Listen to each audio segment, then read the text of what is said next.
to je oblasť, z ktorej som dosť smutný, pretože je vysoká neúspešnosť rómskych žiakov v základných školách, pomerne veľmi vysoká, až neprirodzená.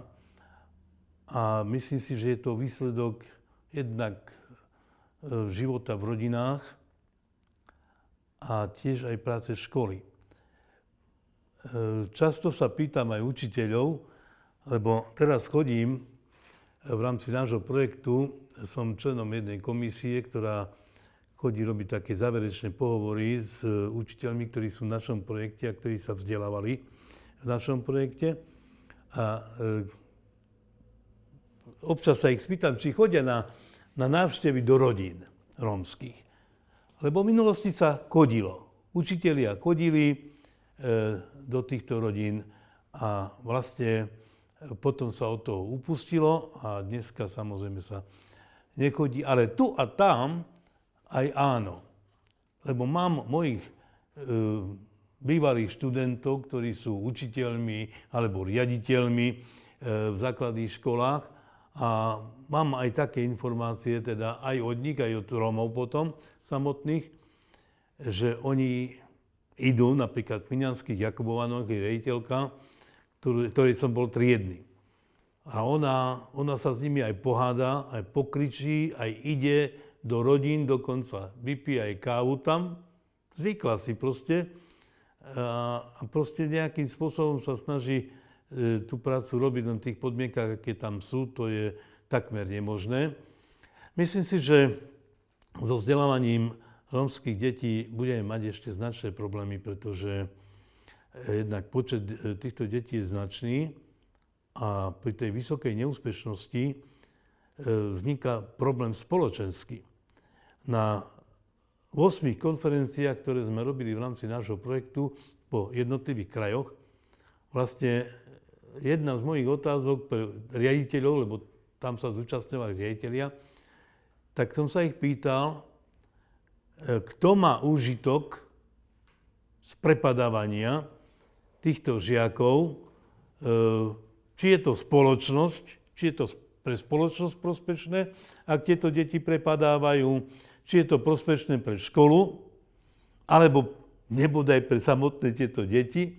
No samozrejme, že pre nikoho to nie je prospešné, prináša to len škody a vlastne znemožňuje týmto deťom uplatniť sa potom v ďalšom živote v ekonomike, v ekonomickom živote a podobne, na trhu práce. Čiže my nevieme dodnes sa nejakým spôsobom prispôsobiť to vzdelávanie praxi.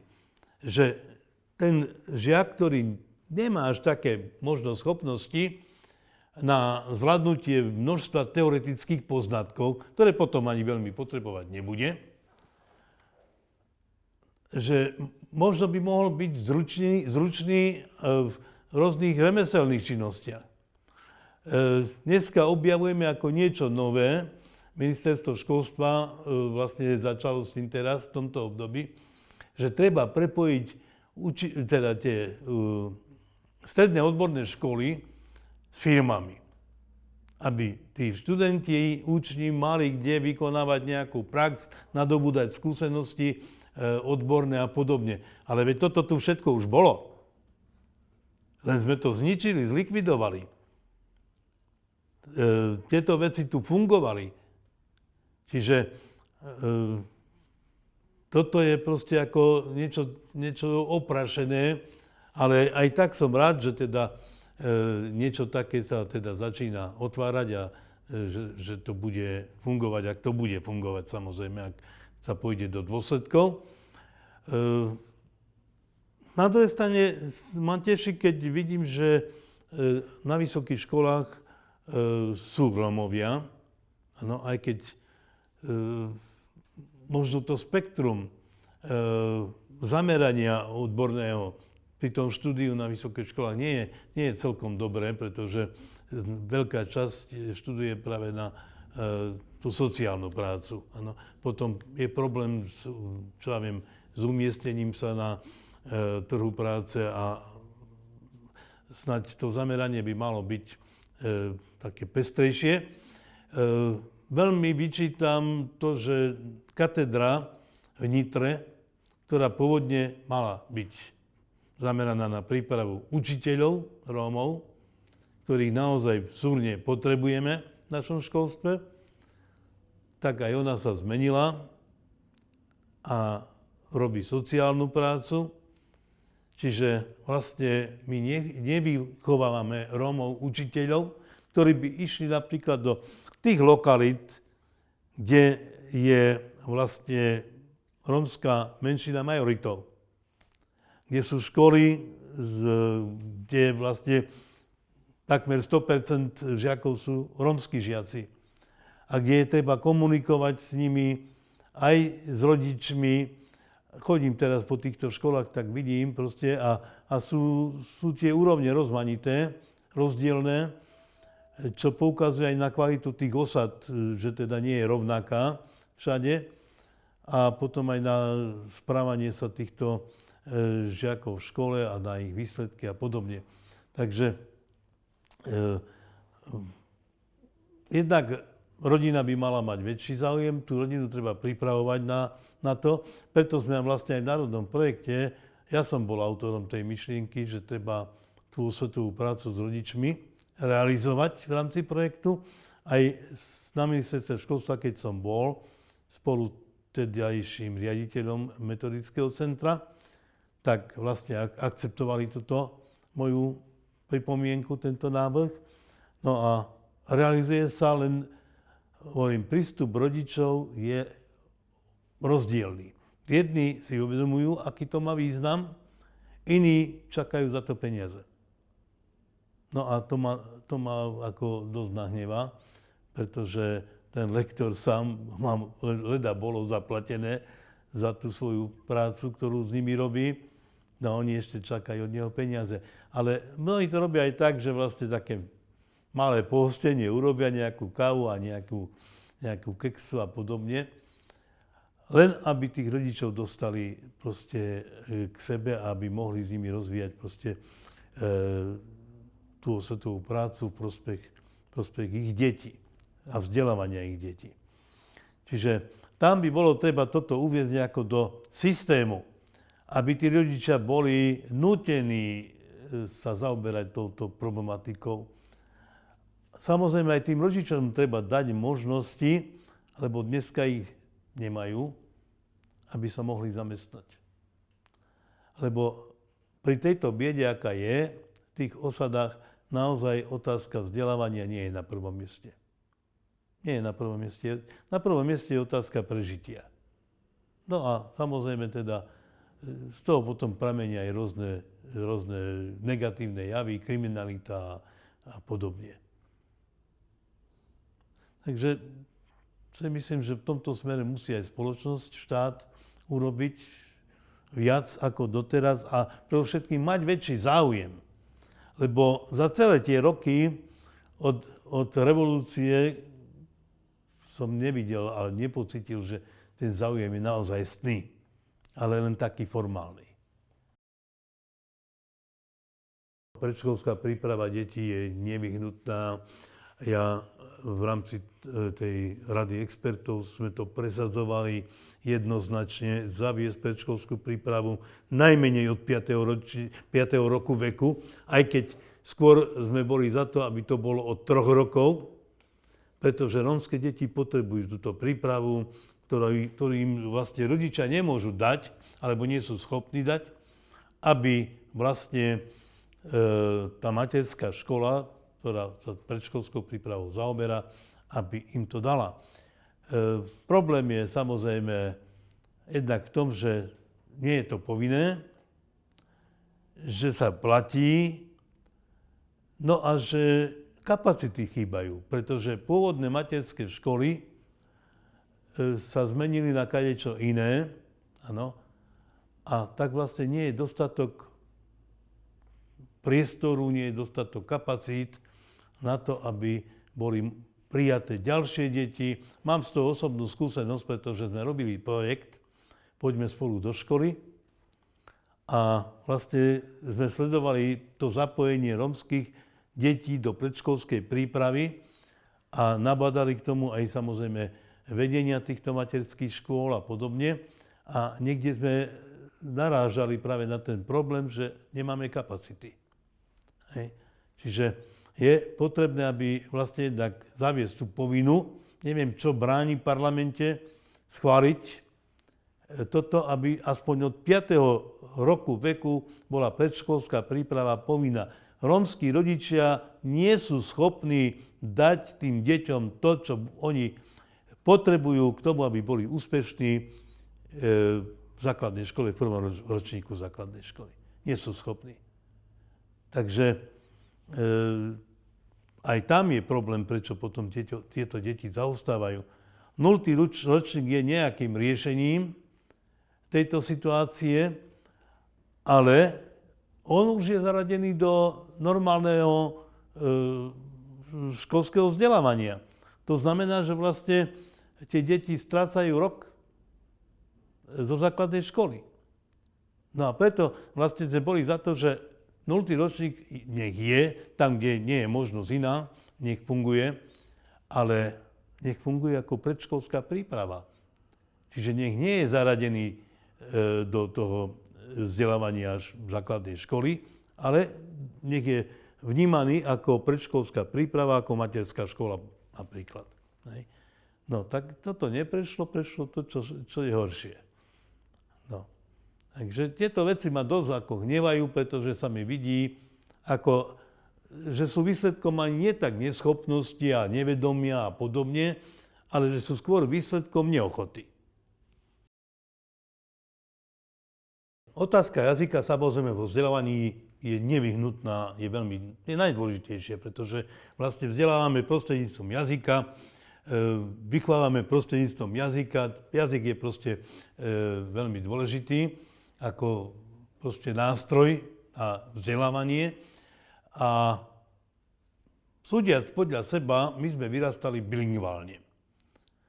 Doma sme rozprávali po rómsky, vyšiel som na ulicu, rozprával som po slovensky, pretože som bol v kontakte s mojimi nerómskymi rovesníkmi, s ktorými som sa hral a s nimi som po rómsky rozprávať nemohol, lebo oni to nevedeli. Takže vlastne som takto obojazyčne, bilingválne vyrastal a nemal som problém ani v škole s tým, že nerozumiem učiteľovi, lebo rozpráva po slovensky a ja neviem po slovensky dobre. Tak to je jeden taký pohľad. Samozrejme, v dnešných osadách, ktoré sú izolované, tie kontakty proste s verejnosťou sú veľmi malé alebo až žiadne, sa rozpráva po rómsky, aj keď si myslím, že sa rozpráva vlastne takým čudným jazykom, lebo ani rómština to nie je a nie je to ani slovenčina. A to je to najhoršie, lebo neovládajú ani jeden, ani druhý jazyk, ako je potrebné. Tá slovná zásoba u dospelých Rómov je nízka, u rodičov je nízka. Samozrejme aj u detí je takáto. A práve tá predškolská príprava by mala aj ten význam, že tieto deti by sa vlastne viac priblížili tomu vyučovaciemu jazyku, k štátnemu jazyku, čiže k slovenčine, a vlastne by im to viac pomohlo. To, že či rómsky jazyk používať ako pomocný jazyk, ja si myslím, že to sa nebije. Tam, kde je to potrebné, samozrejme, že je treba využiť. A v niektorých lokalitách to aj učitelia robia. Bol som v Sečovciach minulý týždeň na základnej škole a tam vlastne učitelia využívajú aj rómsky jazyk. Je tam veľká osada však, takže Habeš, to je povestná osada. Využívajú rómsky jazyk pre komunikáciu so žiakmi. Ale nemožno si odmyslieť slovenský jazyk ako nosný. Lebo rómsky jazyk, to je môj osobný názor, za ktorým si stojím, nie je v dostatočnej miere rozvinutý, aby sme mohli v ňom a jedine v ňom vzdelávať deti, sprostredkovať im obsah rôznych vedných odborov, predmetov vyučovacích. A mám pocit, že s tým by mali potom tie deti ešte väčší problém. Ja sa snažím nejak takto byť realista v tomto a myslím si, že sa nedá porovnávať maďarský jazyk s rómskym jazykom ako vyučovacími jazykmi, pretože maďarský jazyk je samozrejme vybudovaný, je veľmi proste bohatý výrazovo, je schopný vlastne na to, aby mohol byť vzdelávacím jazykom, čo sa o rómčine povedať nedá, aj keď si to niektorí veľmi zjednodušene myslia, ale za tým sú rôzne iné veci, pravda, že subjektívne. A je to vidieť samozrejme aj pokiaľ ide o úspešnosť absolventov tých škôl, ktoré akože sú rómske. Nedávno zrušili gymnázium, súkromné gymnázium, ktoré si hovorí, že je rómske v Košiciach. Pretože proste nenaplňalo to, čo vlastne gymnázium naplňať má. Boli tam prijímaní žiaci s veľmi zlým prospechom, detašované 8-ročné gymnázium, ktoré bolo v Kežmarku, tak sa zabralo viac tancom, spevom, súborom, ktorý tam je, áno. A tak po inšpekciách, ktorá tam bola, dospela k záveru, že to treba zrušiť. Tak je otázka vlastne, a veľmi na mieste, čo chceme. Chceme mať také neschopné školstvo a považovať ho za národnostné, alebo chceme, aby naše deti, rómske teda, študovali v kvalitných školách. Chceme pre tieto deti, aby sa vedeli včleniť do spoločnosti a byť organickou súčasťou tejto spoločnosti, alebo ich chceme vyčleniť z tejto spoločnosti tým, že im nedáme také vzdelanie, aké by mali mať, že im nedáme tie podmienky, ktoré majú tí ostatní, tzv. Bieli žiaci, a aj keď ja tento termín neuznávam. Čiže čo je vlastne potrebné? To, aby niekto sa preživil na zriaďovaní tzv. Rómskych škôl, alebo aby tie deti dostali to vzdelanie, ktoré im patrí, na ktoré majú predpoklady a ktoré chceme, aby teda im umožňovalo alebo otváralo cestu do života. Tak ako špeciálne základné školy vlastne vedú k tomu, že k ničomu nevedú, no tak aj takéto školy, tak umelo vytvorené, nemajú zmysel. Takže nebazírujme na tom, že chceme národnostné školstvo, lebo nie sme na to pripravení. Nie sme na to pripravení. A myslím si, že nielen jazykovo, ale aj kadrovo, personálne. Nie sme na to pripravení. Niektoré dimenzie, ktoré učiteľ a učiteľovanie má obsahovať, v mnohých prípadoch chýbajú. Samozrejme, nielen u rómskych učiteľov, aj u nerómskych mnohých chýbajú. Takže ja som raz napísal aj taký článok o etike učiteľa a vôbec som nemyslel teraz iba na rómskeho učiteľa a na Róma ako učiteľa, ale ako učiteľa vôbec. Lebo aj toto sa nám vlastne z nášho školstva, toho profilu učiteľa vytráca. Hej? Tá obetavosť smerovaná k žiakovi a záujem od toho žiaka a podobne. No nechceš sa učiť, tvoj problém. Nie, to je aj môj problém. Problém tvojho učiteľa. Ak je žiak neúspešný, tak je neúspešný aj učiteľ, aj škola. No a tieto súvislosti proste treba nejakým spôsobom dostávať opäť do vedomia tých, ktorí zodpovedajú za vzdelávanie, za výchovu. Teda pedagógov. No, je doba, keď vlastne na všetko, alebo za všetkým sú peniaze a aj činnosť a vôbec smerovanie práca učiteľa je často tým motivovaná. No ale my sme sa nikdy ma nenapadlo, ak prišiel za mnou študent na gymnáziu, že potrebuje nejakú pomoc, nejaké konzultácie alebo vysvetlenie, aby som sa pýtal, čo za to. Lebo som to považoval za svoju normálnu, morálnu povinnosť učiteľa vo vzťahu k svojmu žiakovi. Na tom sa vytvárajú vzťahy, pozitívne vzťahy medzi učiteľom a jeho žiakom. Takže to sú problémy širšieho charakteru samozrejme a o týchto veciach je treba s učiteľmi hovoriť a vyžadovať. Vyžadovať od nich toto. No, takže ja v súvislosti s tým národným školstvom ešte nie som optimistom.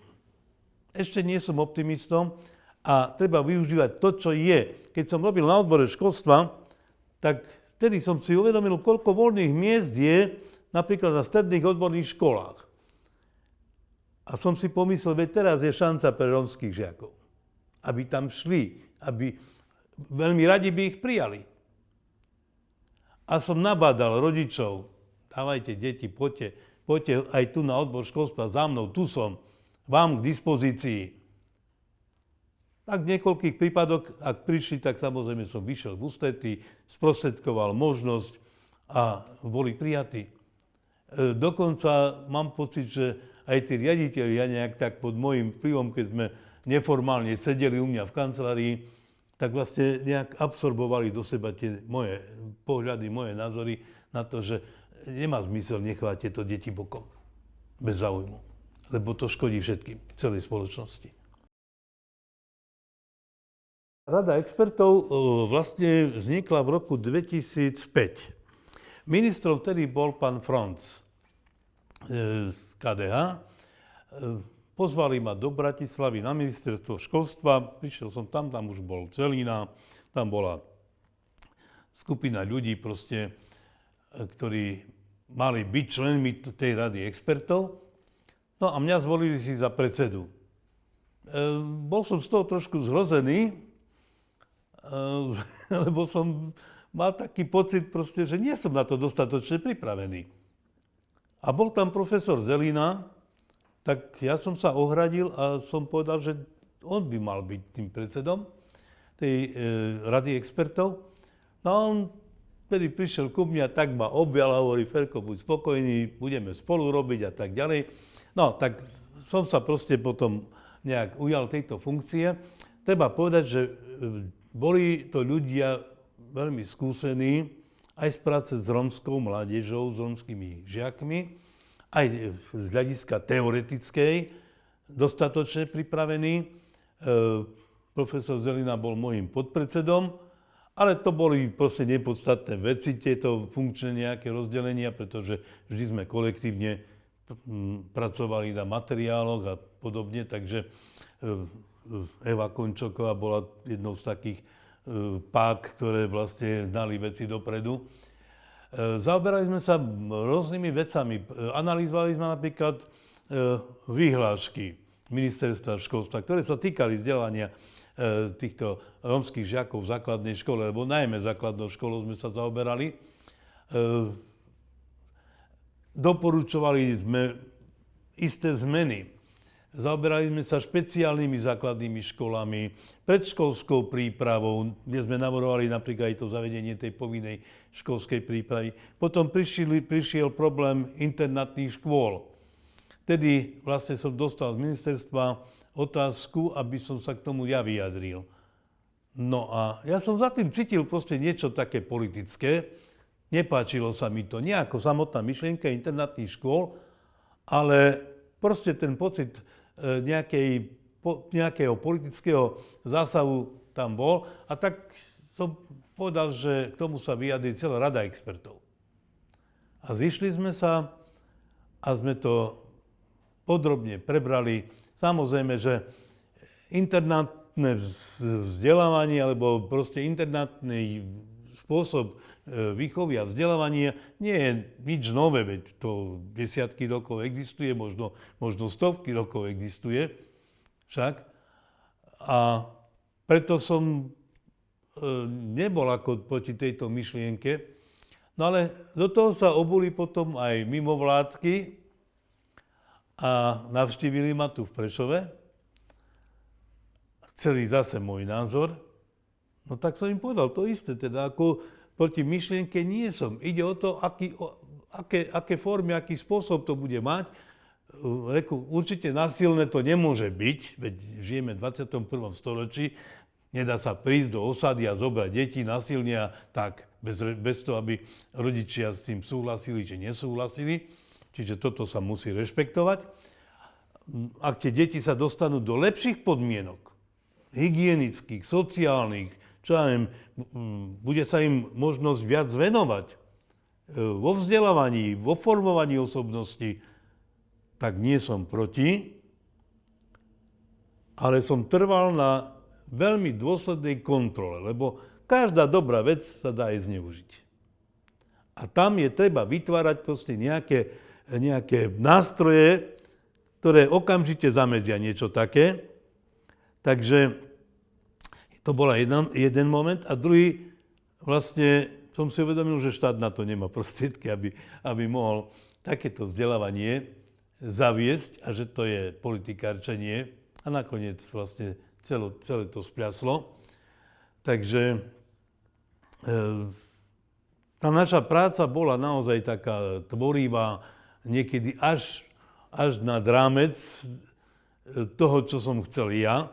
Lebo viete, ako keď pracujete na nejakom probléme, tak ešte tie hranice nevidíte celkom. Ale sa posúvate postupne. No a aj my sme sa takto posúvali k mnohým takýmto problémom, ktoré nakoniec sme zistili, že naše návrhy, naše proste riešenia, ktoré chceme ponúknuť, nikto vážne nebral. Nikto nebral vážne. Takže tá rada bola preto, aby bola ako formálna vec. Pán minister, najmä teda, ako sa volal, zo Slovenskej národnej strany, Mikolaj, od nás tam trpel. Áno. Rovnako ako keď som bol členom toho týmu poradcov ministra školstva pre stredné školy. Jeho náš názor nezaujímal. On chcel mať kšovy, ktoré by odkleplo to, čo on už dávno rozhodol. Hej, že to tak bude. Takže odtedy som si povedal, nechcem byť v žiadnych takýchto orgánoch formálnych. Na čo? Nemá to zmysel. Pokiaľ sa nebudeme vážne zaoberať situáciou, aká je, tak nemá zmysel proste byť v takýchto orgánoch a nejako sa tváriť, že čo si ideme robiť. No, to je tak ako s tým, že aké percento Rómovia zaberajú v nezamestnanosti, s čím prišiel Fico, že keby nebolo nezamestnaných Rómov, tak percento nezamestnanosti na Slovensku by bolo 8% nižšie, čo vôbec nie je pravda. Takže to sú také formálne veci, ktoré sú viac menej možno pre vonkajší svet. Aby vonkajší svet videl, že predsa oni sa zaoberajú takýmito problémami, riešia to, hej? No ale potom sa to sfúkne niekde mimo.